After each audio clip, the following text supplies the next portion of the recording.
হাসান মিয়া গরিব কাঠুরে। জঙ্গলে কাঠ কেটে সে কাঠ শহরে বিক্রি করে কোনো রকমই সংসার চলে। কিন্তু কিছুদিন আগে সরকার বাহাদুর ঘোষণা করেছেন পরিবেশ নষ্ট হয়ে যাচ্ছে, তাই আর জঙ্গলে কাঠ কাটা চলবে না। কাঠ কাটতে গিয়ে ধরা পড়লে কড়া শাস্তি।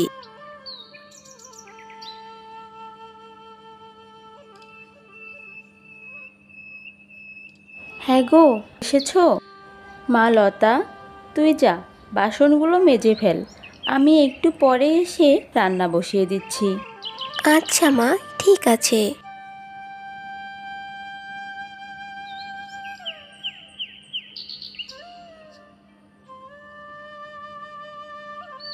হ্যাঁ গো, জঙ্গলে তো আর কাঠ কাটতে পারবে না, তাহলে এবার আমাদের সংসার চলবে কি করে? আর মেয়েটাকেও তো বিয়ে দিতে হবে, কোথায় পাবো আমরা এত টাকা? আমিও তো সেটাই ভাবছি, কি যে করি। চলো না আমরা শহরে চলে যাই, সেখানে গিয়ে তুমি না হয় একটা ছোটোখাটো ব্যবসা করবে। কথাটা মন্দ নয়, কিন্তু শহরে গিয়ে ব্যবসা শুরু করতে গেলে তো কিছু টাকার প্রয়োজন। কোথায় পাবো সেই টাকা? এক কাজ করো, আজ রাতের বেলা চুপি চুপি জঙ্গলে যাও, ওই সময় তো তেমন পাহারা থাকে না। কাঠ না হলে তো রান্নাও বসাতে পারবো না, যা কাঠ ছিল তা সব শেষ হয়ে গেছে। তাই করতে হবে। তাহলে আজ রাতেই আমি জঙ্গলে যাব। রাত একটু গভীর হতেই হাসান মিয়া একটি কুড়োল নিয়ে জঙ্গলের দিকে রওনা দেয়। শুনেছে রাতের দিকে জঙ্গলের মাঝে চৌকিদার বিশেষ কেউ থাকে না, তবুও সাবধানের মার নেই। আশেপাশে তো কাউকেই দেখছি না। কি, একটা গাছ কেটে নিয়ে যাই। সামনে ওইটা কি জানি চকচক করছে মনে হচ্ছে। দেখি তো। মনে তো হচ্ছে এটা সোনার কিছু, কিন্তু এই জঙ্গলের মধ্যে এটা কোথা থেকে এলো? বাড়িতে নিয়ে গিয়ে বউকে দেখাই।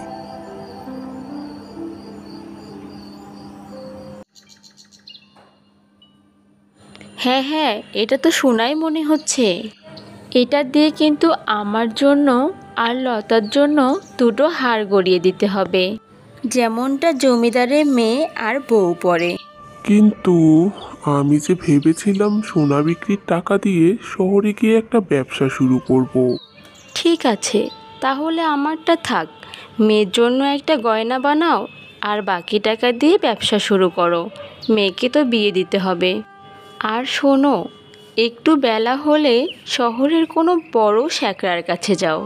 কি যে বলো তুমি! শহরের বড় শ্যাকরার কাছে যাই, আর সে আমাকে পুলিশে ধরিয়ে দেয়। তবে উপায়? উপায় একটা ভেবেছি। শহরের শ্যাকরা নয়, তার চেয়ে বরং গায়ের পঞ্চুর কাছে যাব। শুনেছি লোকটা তেমন সুবিধের নয়। তা হোক, কিন্তু চেনা লোক। তাছাড়া আগে শ্যাকরার দোকানে কাজ করত। শুনেছি এখন নাকি টুকটাক সোনার কাজও করে। তাই নাকি? কিন্তু সোনার হার গড়াতে পারবে তো? হ্যাঁ হ্যাঁ, পারবে। তাহলে আর দেরি কেন, আজই বিকেলে গিয়ে পঞ্চুর কাছে গয়না বানাতে দিয়ে এসো।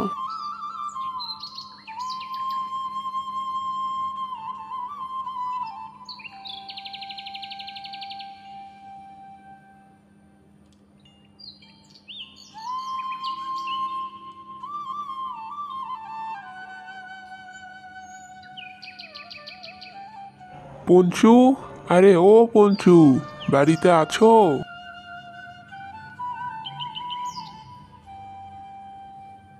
আরে হাসান ভাই যে, তো কি ব্যাপার এই সময় আমার বাড়িতে? আসলাম তোমার কাছে এক দরকারে। মেয়ের বিয়ের জন্য গয়না বানাতে দিব। তো মেয়ের জন্য গয়না বানাবে? এত সোনা কোথায় পেলে? এরপর পঞ্চুকে বিশ্বাস করে হাসান মিয়া সব ঘটনা তাকে খুলে বলে। কই দেখি তো, দাও সোনার টুকরাটা।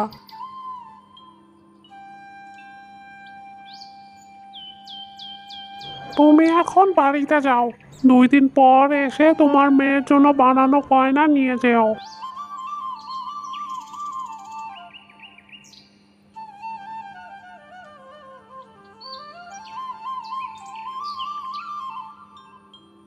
একি এতগুলো সোনা গলালাম, তবুও সোনার টুকরোটা যেমন ছিল ঠিক তেমনই আছে।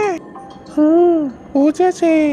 আমার কাছে এমন একটা আশ্চর্য জিনিস এসেছে যা আমাকে বড় লোক করে দেবে। আমি হব এই গ্রামের সব থেকে ধনী। হা হা হা হা। এরপর পঞ্চু সব সোনা শহরে নিয়ে গিয়ে বিক্রি করে এবং গ্রামের মধ্যে বিশাল বড় একটা বাড়ি তৈরি করে। পঞ্চুর হঠাৎ এত ধনী হয়ে যাওয়ার বিষয়টা দেখে সবাই অনেক অবাক হয়ে যায়। গ্রামের সকলে বলা বলি করে পঞ্চু জঙ্গল থেকে গুপ্তধন পেয়েছে। হ্যাঁ গো, শুনেছ? পঞ্জু নাকি হঠাৎ করে অনেক ধনী হয়ে গিয়েছে। আমাদের সোনার টুকরোটা বিক্রি করে এত ধনী হয়ে গেল না তো? আমার কিন্তু বিষয়টা একদমই সুবিধার লাগছে না। তুমি একবার পঞ্চুর বাড়িতে যাও, দেখো তো আমাদের গয়নাটা বানানো হয়েছে কি না, তাহলেই সব কিছু আমরা বুঝতে পারবো। হ্যাঁ, এটা আমিও ভাবছিলাম। ঠিক আছে, আমি তাহলে এক্ষুনি গিয়ে দেখে আসছি।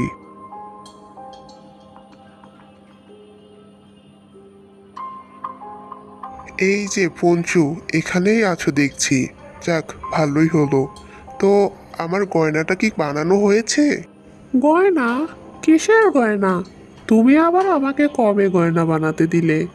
সে কি? কি বলছো তুমি পঞ্চু? দুদিন আগেও তো তোমাকে আমি এসে সোনা দিয়ে গেলাম গয়না বানানোর জন্য। তোমার মাথা খারাপ হয়েছে নাকি? যার নুন আনতে পান্তা পোড়োয় সে নাকি আমাকে সোনা দিবে গয়না বানাতে? হা হা হা হা। যাও তো, এখন এখান থেকে যাও। আমাকে আর বিরক্ত করো না, নয়তো দারোয়ানকে ডেকে বের করে দিতে বাধ্য হব।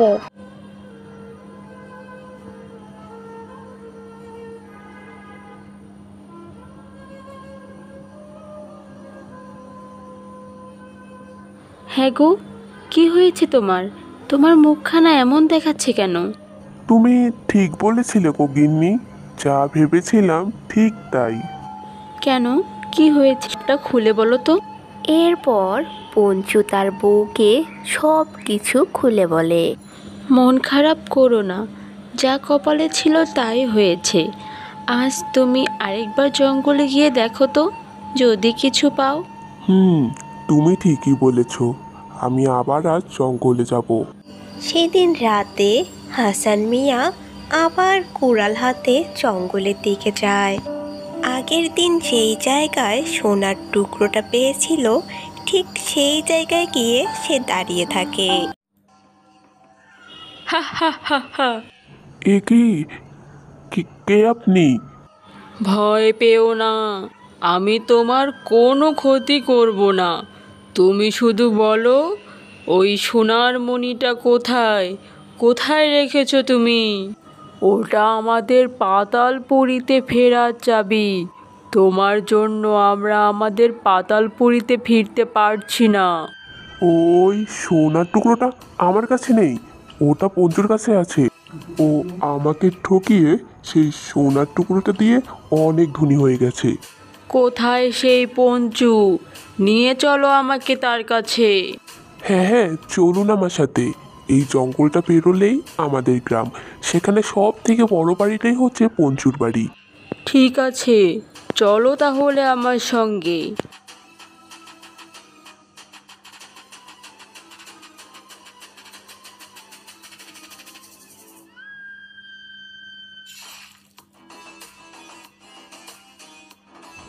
এই যে, এটাই হলো সেই পঞ্চুর বাড়ি। ঠিক আছে, আমি তাহলে মণিটা বের করে আনছি।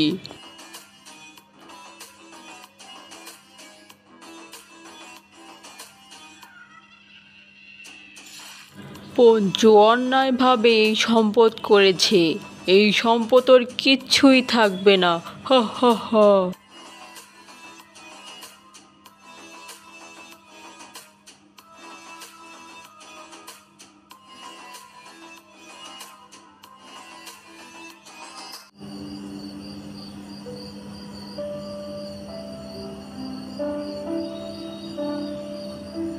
তোমাকে অনেক ধন্যবাদ আমার মণি খুঁজতে সাহায্য করার জন্য। বলো কি চাই তোমার? না না, আমার কিচ্ছু চাই না। আমি তো ভুল করেই আপনার মণি নিয়ে এসেছি। আমি খুব সাধারণ একজন কাঠুরে, কাঠ কেটে শহরে বিক্রি করেই আমার সংসার চলে। আর একদিন কাঠ না পেলে আমাদের ঘরে চুলাও চলে না, তাই লুকিয়ে জঙ্গলে গিয়েছিলাম কাঠ কাটতে। তোমাকে আর কষ্ট করে জঙ্গলে কাঠ কাটতে হবে না।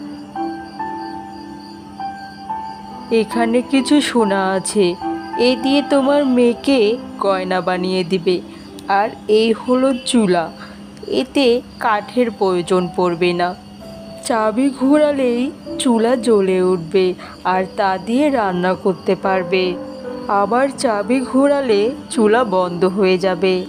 এখানে যা আছে তা দিয়ে তোমার সংসার দিব্যি চলে যাবে। এখন আমার যাওয়ার সময় হয়ে গেছে, আমি চললাম, বিদায়। এরপর হাসান মিয়া অনেক ধুমধাম করে তার মেয়ের বিয়ে দেয় এবং অনেক বড় একটা বাড়িও বানিয়ে ফেলে। তাদের আর কোনো কষ্ট থাকে না।